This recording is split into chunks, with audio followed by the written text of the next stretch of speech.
आज का ये एपिसोड शुरू करने से पहले एक छोटी सी बात। क्या आप भी अपना पॉडकास्ट बनाने की सोच रहे हैं? तो एंकर ट्राई कीजिए। ये पॉडकास्ट बनाने का सबसे आसान तरीका है। नंबर एक, ये फ्री है। नंबर दो, इसमें कई सारे ऐसे टूल्स हैं जो आपको अपने फोन और कंप्यूटर पर रिकॉर्ड और एडिट करने की फैसिलिटी देते हैं। नंबर तीन, आप अपने पॉडकास्ट को डिस्ट्रीब्यूट भी कर सकते हैं, जिससे इसे स्पॉटिफाई और दूसरे प्लेटफॉर्म पर सुना जा सके। तो डाउनलोड कीजिए फ्री एंकर ऐप या विजिट कीजिए anchor.fm पर अपना पॉडकास्ट स्टार्ट करने के लिए। ये तो थी एक छोटी सी जानकारी, और अब शुरू करते हैं एपिसोड का सिलसिला। तो आज के एपिसोड में लीजिए सुनिए किशोरीलाल गोस्वामी के लिखे उपन्यास खूनी औरत का साथ खून का तीसरा परिच्छेद, अयाचित बंधु, मेरी यानी समीर गोस्वामी की आवाज में। अस्तु, अब ये सुनिए कि कुर्सियों पर बैठ जाने पर उन नौजवान बैरिस्टर साहब ने मुझे सिर से पैर तक फिर अच्छी तरह निरख कर यों पूछा, दुलारी तुम्हारा ही नाम है? मैंने धीरे से कहा, जी हाँ। वे बोले, अच्छा तो और कुछ पूछने के पहले मैं अपना और अपने साथी का कुछ थोड़ा सा परिचय तुम्हें दे देना उचित समझता हूं। यद्यपि हम लोगों का कुछ थोड़ा सा परिचय जेलर साहब तुमको दे भी गए हैं, पर तो भी मैं अपने ढंग से अपना और अपने साथी का कुछ परिचय दे देना ठीक समझता हूं। सुनो, ये मेरे साथी सरकारी जासूस हैं। ये जब 20 बरस के थे तभी सरकारी जासूसी महकमे में भर्ती हुए थे, जिस बात को आज 40 बरस हुए। अर्थात मेरे साथी की उम्र इस समय 60 बरस की है, और ये 32 बरस तक सरकारी नौकरी करके बड़ी नेक नामी के साथ पेंशन लेकर अब अपने घर रहते हैं। इनका नाम भाई दयाल सिंह जी है। ये पंजाबी सिख हैं, और इन्हें सरकार ने राय बहादुर की पदवी से भी सम्मानित किया है।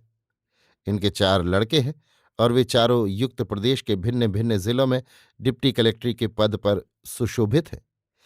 इनके सबसे छोटे लड़के भाई निहाल सिंह से, जो आजकल प्रयाग के डिप्टी कलेक्टर हैं, मेरी बड़ी गहरी दोस्ती है, और उन्हीं की बड़ी कृपा और प्रेरणा से उनके ये बूढ़े पिता भाई दयाल सिंह जी इस बुढ़ौती की उम्र में अपने घर के सारे आराम को दूर रखकर इस जाड़े पाले में तुम्हारी भलाई के लिए यहाँ आए हैं। 1 सप्ताह के लगभग हुआ होगा कि तुम्हारी विपत्ति का सारा हाल मुझे अपने मित्र भाई निहाल सिंह जी डिप्टी कलेक्टर से मालूम हुआ, और उन्होंने मुझे पायनियर अखबार दिखलाया, जिसमें तुम्हारे मुकदमे का पूरा हाल लिखा हुआ था। उसी समय उन्होंने मुझे तुम्हारी बचाने के लिए बहुत कुछ कहा, और अपने इन्हीं बूढ़े पिता को तार देकर प्रयाग बुलाया। बस इनके आ जाने पर मैं यहाँ आया, और तुम्हारे मुकदमे के कुछ कागजात देखकर इन्हें तो यहीं छोड़ दिया, और मैंने फिर इलाहाबाद वापस जाकर जज के फैसले के विरुद्ध हाईकोर्ट में अपील दायर कर दी। इसके बाद मैं फिर यहाँ वापस आया और भाई दयाल सिंह जी से मिला। तब तक इन्होंने भी अपनी मुनासिब कार्रवाई कर डाली, अर्थात तुम्हारे मुकदमे के कुछ कागजात भली भांति देख डाले, और जासूसी महकमे के बड़े अफसर से मिलकर उससे इस बात की इजाज़त ले ली कि इस मुकदमे की जांच मैं फिर से करूं, और जब तक मेरी जांच का अखीर न हो ले तब तक मुजरिम को आराम से रखा जाए। बस जासूसी महकमे के बड़े अफसर ने इनके खातिर ख्वाह इन्हें इस मुकदमे की जांच करने का परवाना दे दिया, और उसे पाकर ये अपनी कार्रवाई करने लगे। इतने ही में मैं यहाँ आ गया और इनसे मिला।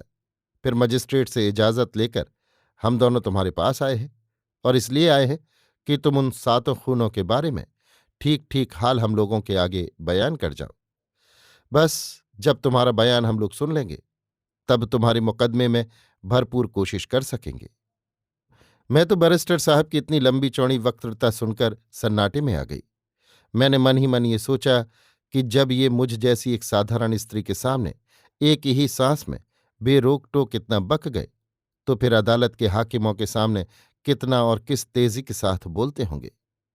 अस्तु, मैं मन ही मन यही सब बातें सोच सोच कर चकित हो रही थी कि मुझे चुपकी देखकर उन बूढ़े जासूस महाशय ने मुझसे यों कहा, दुलारी, सुनो बेटी, ये बैरिस्टर साहब यद्यपि मेरे सबसे छोटे लड़के के दोस्त और उसी के हम उम्र भी हैं, परंतु इनकी विद्या बुद्धि और वाग्मिता बहुत ही बढ़ी चढ़ी है। यद्यपि अभी 2 ही बरस हुए हैं कि ये विलायत से बैरिस्टरी पास करके यहाँ आकर इलाहाबाद हाई कोर्ट में अपना काम करने लगे हैं। पर इतने ही थोड़े दिनों में इन्होंने वे काम किए हैं कि जिनके कारण हाई कोर्ट के बड़े बड़े नामी वकील बैरिस्टरों में इनकी धाक सी बंध गई है। हाई कोर्ट के जज लोग भी इनका लोहा मान गए हैं और अब तक जिन जिन मुकदमों को इन्होंने हाथ में लिया उनमें ये पूरे पूरे कामयाब हो चुके हैं। मेरे लड़के के बहुत आग्रह करने से और साथ ही ये भी जानकर कि तुम इन्हीं की जाति की लड़की हो, ये इस बात पर तुल गए हैं कि तुम्हें अपने भरसक जरूर ही फांसी से बचाएंगे। आगे जगदीश्वर ने जो कुछ तुम्हारे भाग्य में लिखा होगा वही होगा। अस्तु, अब तुमसे यही कहना है कि एक बेर तुम अपनी सारी कहानी हम लोगों के आगे कह जाओ। बस उसके सुन लेने पर हम लोग अपनी राय कायम करेंगे और यदि तुम्हारे बचने की कुछ भी आशा की जाएगी तो जी जान से परिश्रम करके तुम्हें बेदाग बचा लेने की कोशिश करेंगे।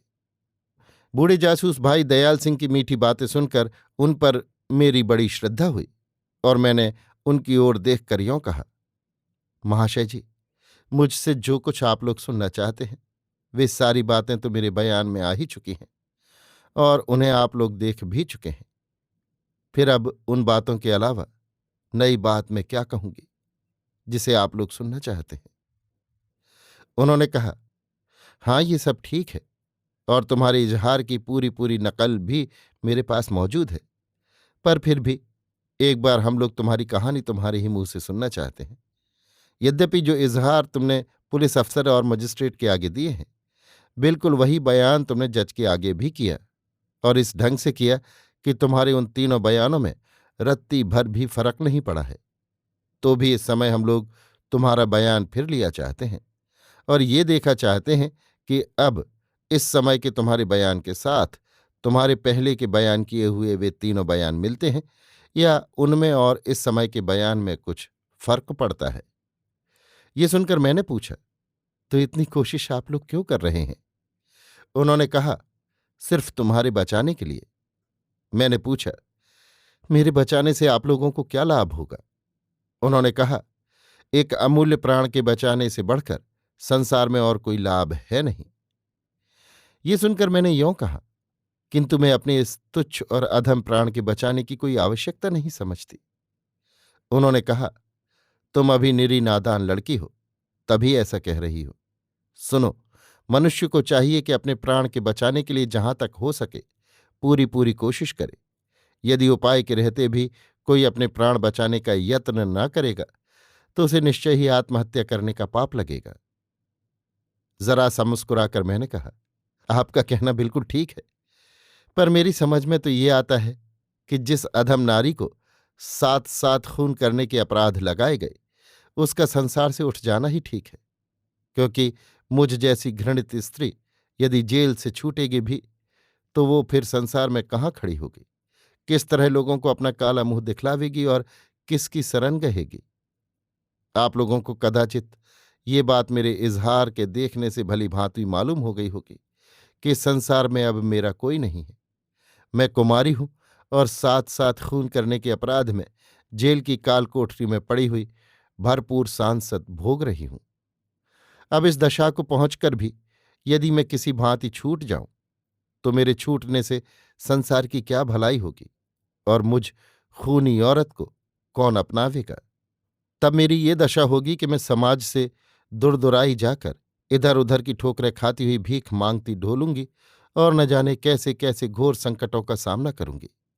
ऐसी अवस्था में इस घृणित जीवन से इस फांसी की तख्ती को मैं करोड़ गुना अच्छा समझती हूं। इसलिए आप लोगों से मैं हाथ जोड़कर ये विनती करती हूं कि आप लोग मुझे बचाकर और भी घोराति घोर दुख सागर में और डुबाने का प्रयत्न न करें और मुझे सुख से मरने दें। आप लोगों ने जो निस्वार्थ भाव से मेरे लिए इतना कुछ किया, इसी के लिए मैं हृदय से आप लोगों की कृतज्ञ हूं और असंख्य धन्यवाद आप लोगों को देती हूं।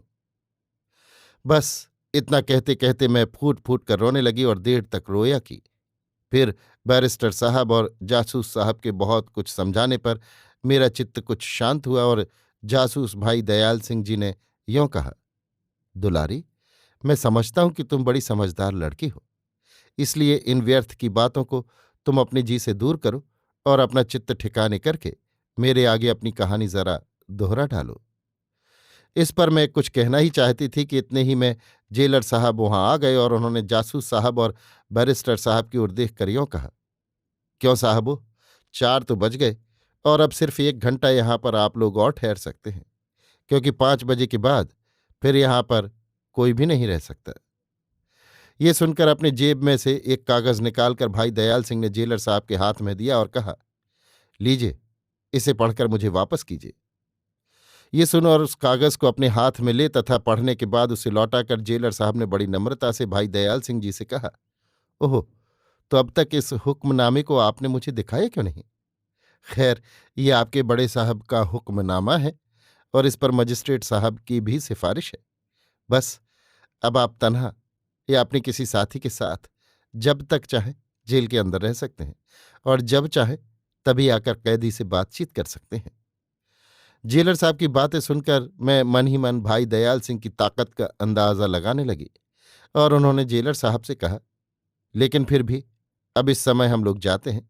कल हम लोग सुबह 11 बजे आवेंगे और शाम तक रहकर इस कैदी औरत, मेरी तरफ इशारा करके, का इजहार लिखेंगे। यों कहकर भाई दयाल सिंह जी उठ खड़े हुए और उनके साथ ही साथ बैरिस्टर साहब भी खड़े हो गए। फिर वे दोनों जेलर साहब के साथ चले गए और जेलर का वो आदमी रतन उन कुर्सियों को उठाकर ले गया। वे दोनों जब चले गए तब मेरे मन में तरह तरह के ख्याल उठने लगे और मेरे सिर में ऐसे ऐसे चक्कर आने लगे कि मैं फिर बैठी न रह सकी और अपना माथा पकड़कर धरती में लेट गई। कब तक मैं उस हालत में रही इसकी तो मुझे कुछ सुध नहीं रही, पर जब दिया बले एक कांस्टेबल ने आकर मुझे पुकारा तो मैं चैतन्य हुई। फिर वो कांस्टेबल मुझे दूध देने लगा, पर उस समय मेरा जी इतना बेचैन हो रहा था कि मुझसे वो भी न पिया गया। हाँ, मैंने थोड़ा सा ठंडा पानी जरूर पी लिया और इसके बाद मैं धरती में पड़े हुए कंबल पर पड़ रही। सारी रात मैंने बड़े बुरे बुरे सपने देखे और सवेरे जब मुझे कांस्टेबल ने आकर खूब जगाया तब कहीं मेरी नींद खुली। सवेरे 2 हथियारबंद कांस्टेबल और 4 कैदी औरतों के साथ जाकर मैं मामूली कामों से छुट्टी पा आई और फिर अपनी कोठरी में बैठी हुई जासूस और बैरिस्टर की बातों पर गौर करने लगी। मैंने मन ही मन यों सोचा कि वास्तव में जासूस भाई दयाल सिंह जी बड़ी भारी ताकत रखते हैं और मेरे वे बैरिस्टर साहब भी खूब ही बोलना जानते हैं। अतएव ये खूब संभव है कि ये दोनों जबरदस्त आदमी जब एक हुए हैं तब अवश्य ही मुझे छुड़ा लेंगे।